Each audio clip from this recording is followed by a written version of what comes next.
Are you like me? Do you have trouble with these things? Felt tip pens. I mean, there are so many different types of felt tip pens available, aren't there? Just look at this lot. What have we got here then? We've got jumbo marker, micro marker, magic marker, thick point, thin point, chisel point, expensive ones, cheap ones. Do you know what? They are so confusing. All right, let's get it sorted out once and for all. Basically, there are two types of marker, permanent marker and water-based marker. So let's take the permanent marker first. As their name implies, permanent markers are permanent, which means they don't come off, which means they don't smear. So when you're doing a drawing that you've done in one colour, you can just go right across it with another colour and it doesn't smear. You don't get that horrible muddy effect. Now, another good thing about permanent markers is you can draw on almost anything. You can draw on paper, obviously. You can also draw on glass. Now, here's an old picture that I was going to throw out. Just do a little doodle on it like that. Look at that. And the permanent marker even goes on the glass. Looks better, doesn't it? In fact, it will even go on plastic. Here we are, plastic bag.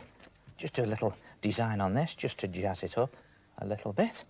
There, like that. And it goes on very easily. In fact, it feels great. It's really slippy.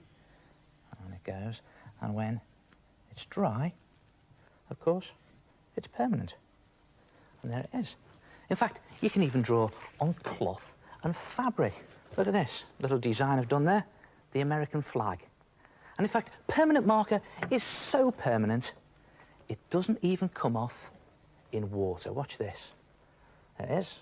Drawing I've done there with permanent marker, and it's absolutely fast. Of course, the fact that it doesn't come off in water means that it's difficult to get off your hands and your fingers, and it's almost impossible to get off your clothes.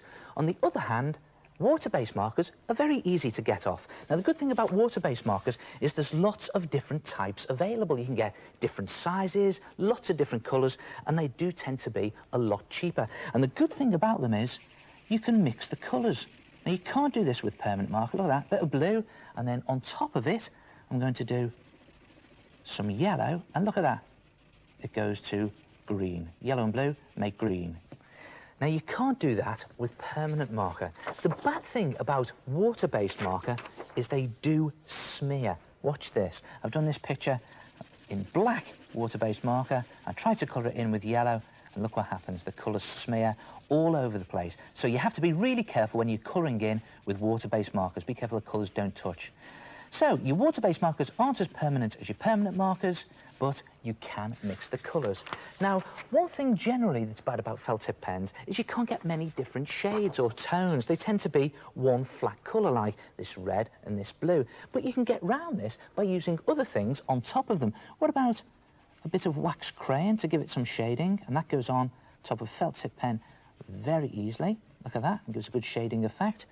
And believe it or not, an ordinary pencil, this one's a blue pencil, will easily go over felt pen. And again, you can shade with different coloured pencils, so you don't need different coloured markers for that. And what about just some ordinary chalk? Give it a bit of a highlight on the top there, like that. And one there, like that. Good effect, isn't it? Try it yourself. Experiment with felt tip pens.